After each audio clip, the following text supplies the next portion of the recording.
여러분, 요즘 뉴스 보기가 무섭지 않으세요? 환율이 결국 1,400원을 넘어섰습니다. 아니, 지금은 1,450원에 육박하고 있죠. 뉴스에서는 연일 난리가 났다고 떠듭니다. 환율이 급등했다. 수출 기업들이 사상 최대 실적을 냈다. 대한민국 경제 기초체력이 튼튼하다. 이런 이야기들이 쏟아져 나오죠. 그런데 한번 솔직하게 생각해 보자고요. 뉴스는 분명히 경제가 나쁘지 않다고 하는데, 기업들은 돈을 쓸어 담고 있다는데, 왜 우리 삶은 점점 더 힘들어지기만 할까요? 마트 가기가 무섭고, 해외여행은 이제 엄두도 못 내게 됐습니다. 무엇보다 제일 화가 나는 건 이거죠. 물가는 미친 듯이 오르는데, 내 월급은 작년이랑 똑같거나, 오히려 깎인 기분이 든다는 겁니다. 도대체 그 많던 돈은 다 어디로 간 걸까요? 오늘 이야기는 어려운 경제 이론이 아닙니다. 바로 여러분의 지갑, 그리고 여러분의 피 같은 월급이 왜 제자리인지, 그 불편한 진실을 아주 현실적으로 파헤쳐 보겠습니다. 환율, 도대체 뭐길래? 먼저, 환율이 뭔지부터 아주 쉽게 짚고 넘어갈게요. 환율은 간단히 말해서 우리 돈의 힘입니다.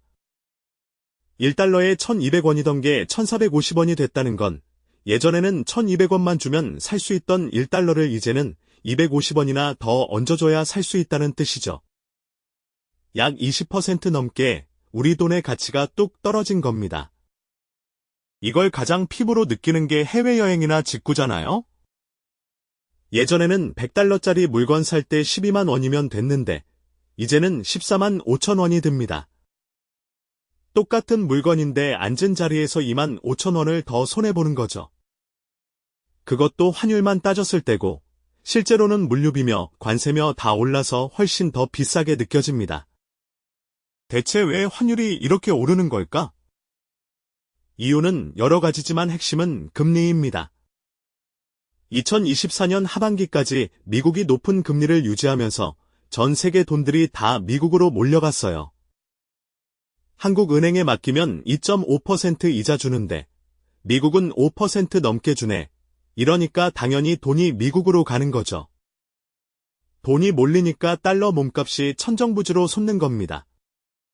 물론 2024년 말부터 미국도 금리를 내리기 시작했습니다. 하지만 여전히 한국보다 높고 무엇보다 트럼프가 2기 대통령으로 당선되면서 불확실성이 커졌어요. 관세 정책이니 보호무역이니 하는 얘기들이 나오니까 사람들은 그래도 역시 달러가 제일 안전해 하면서 달러를 사 모으고 환율은 더 미친 듯이 오르게 됩니다. 전문가들은 이제 1,400원대 환율이 뉴노멀, 즉 새로운 기준이 될 거라고 말합니다. 잠깐 오르고 내리는 게 아니라 앞으로도 계속 이 수준을 유지할 거란 뜻이죠. 환율이 오르면 다 나쁠까? 웃는 사람들도 있다. 자, 이제 본론으로 들어가 볼게요. 환율이 오르면 다 힘들까요? 아니요. 웃는 곳들이 분명히 있습니다. 바로 수출 기업들입니다. 삼성전자가 미국의 스마트폰을 1,000달러에 팔았다고 쳐볼게요. 환율이 1,200원일 때는 한국 돈으로 120만 원이 들어오는데 환율이 1,450원이 되면 145만 원을 법니다. 제품 하나당 25만 원의 환차익이 생기는 거죠. 물론 부품 수입하는 비용도 함께 올라서 순수이익은 이보다 적습니다. 그래도 수출 비중이 압도적으로 큰 대기업들은 이 차이만으로도 수조 원의 추가 수익을 냅니다. 실제로 삼성전자는 2024년 1분기에만 환차익으로 약 5천억 원을 벌었고 연간으로는 매출 300조 원을 넘기며 역대 두 번째로 높은 실적을 달성했습니다. 스카이닉스, 현대차 같은 수출 대기업들도 비슷한 상황이에요. 뉴스에서 수출 기업 사상 최대 실적이라고 박수치는 이유가 바로 이겁니다. 실제로 2024년 한국은 수출 7천억 달러 시대를 열었거든요. 반대편에는 눈물 흘리는 사람들이 있다. 하지만 반대로 피눈물을 흘리는 분들이 있습니다. 바로 수입에 의존하는 기업들이나 우리 동네 소상공인 분들이에요. 동네 빵집 사장님을 한번 생각해 보세요. 빵 만들려면 밀가루, 버터, 설탕 다 들여와야 하죠. 이거 다 달러로 사오는 겁니다. 환율이 오르면 밀가루 값도 오르고 거기다 전기세도 오릅니다. 기름값도 올랐죠. 사장님은 잘못한 게 없는데 만드는 비용이 갑자기 확 뛴 거예요.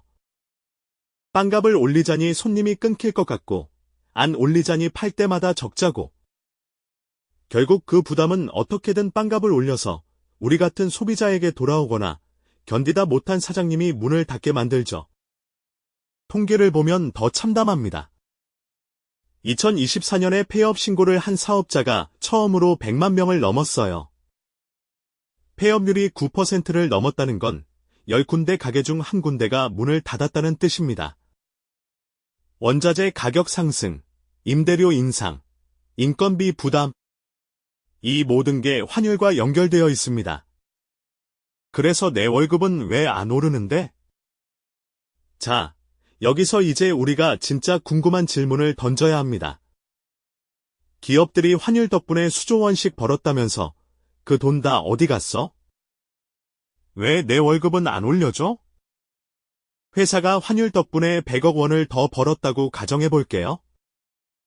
상식적으로는 직원들 고생했으니까 월급도 올려주고 보너스도 줘야 하잖아요. 그런데 현실은 그렇지 않습니다. 이 100억 원이 어떻게 증발하는지 제가 하나씩 말씀드릴게요.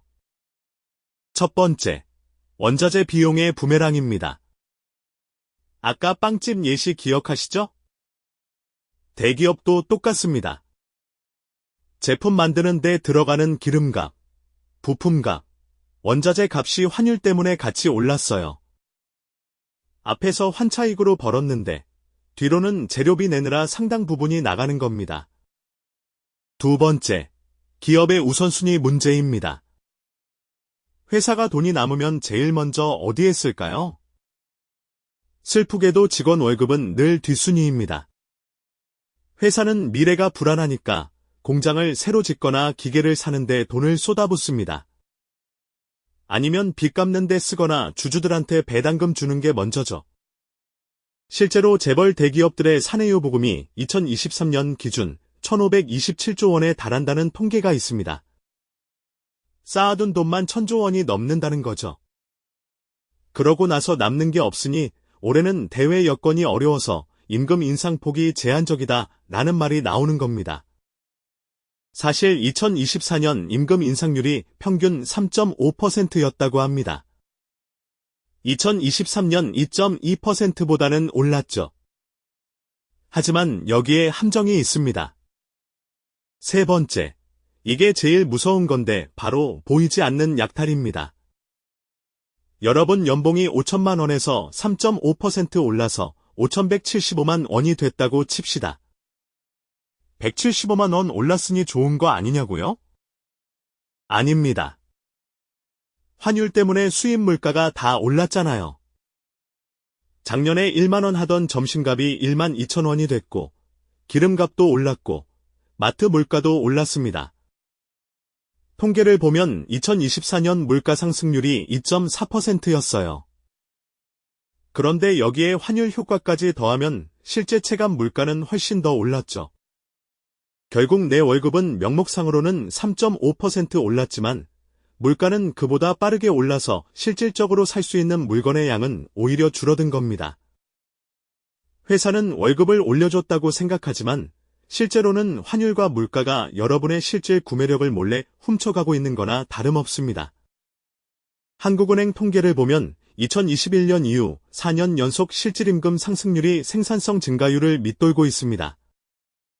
이게 무슨 뜻이냐면 우리가 더 열심히 일해서 회사 실적은 좋아졌는데 정작 일한 만큼의 보상은 받지 못하고 있다는 거죠. 경제학자들은 이걸 임금 없는 성장이라고 부릅니다. 그럼 우리는 어떻게 해야 할까? 결국 기업들은 환율 덕분에 매출이 늘었다고 축제를 벌이고 정부는 경제가 선방하고 있다고 말하지만 그 사이에서 우리 같은 직장인과 서민들의 지갑은 점점 얇아지고 있는 게 지금의 현실입니다. 그럼 우리는 그냥 이대로 앉아서 당하고만 있어야 할까요? 아닙니다. 우리가 환율을 내릴 순 없지만 내 지갑을 지킬 방법은 있습니다. 첫째, 자산 구조를 들여다보세요. 혹시 모든 돈을 원화 예금으로만 가지고 계시진 않나요? 환율이 오를수록 우리 돈 가치는 떨어지니까 자산의 일부를 달러나 달러로 된 자산에 묻어두는 고민을 해야 합니다. 다만 지금 환율이 1,450원까지 올라온 상태라 전문가들 사이에서도 의견이 엇갈립니다. 무작정 달러를 사기보다는 수출 대기업 주식이나 해외 자산에 투자하는 펀드 같은 간접 방식도 고려해 볼 만합니다. 둘째, 소비의 기준을 바꿔야 합니다. 지금 같은 고환율 시대의 해외 직구나 무분별한 수입품 소비는 사실상 남들보다 20에서 30% 더 비싸게 물건을 사는 꼴입니다.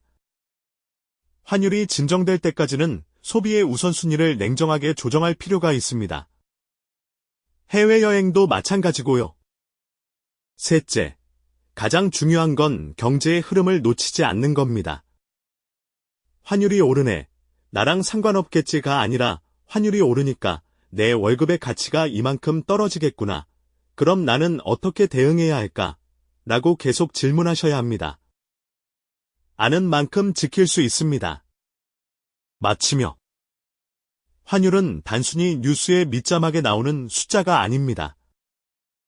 우리 삶을 그대로 비추는 거울이고 우리 노동의 가치를 결정짓는 아주 무서운 잣대입니다. 전문가들은 2025년에도 환율이 1,400원대를 유지할 거라고 합니다. 이게 새로운 기준이 됐다는 거죠. 그렇다면 우리도 새로운 전략이 필요합니다. 예전처럼 월급만 받아서는 안 됩니다. 자산을 어떻게 구성할지, 소비를 어떻게 조절할지, 추가 수입원은 어떻게 만들지 고민해야 하는 시대가 온 겁니다. 오늘 제가 드린 이야기가 여러분의 답답한 마음을 조금이라도 풀어드리고 앞으로의 계획을 세우는 데 도움이 되셨으면 좋겠습니다. 여러분은 어떠신가요? 정말로 내 월급만 빼고 다 오르는 이 상황, 현장에서 느끼는 여러분의 솔직한 이야기를 댓글로 남겨주세요. 오늘 영상이 도움되셨다면 좋아요와 구독 눌러주시고요. 다음 시간에는 이 미친 환율 속에서도 내 소중한 자산을 지키고 불리는 실전 투자법에 대해 더 구체적으로 이야기해 보겠습니다. 끝까지 시청해 주셔서 감사합니다.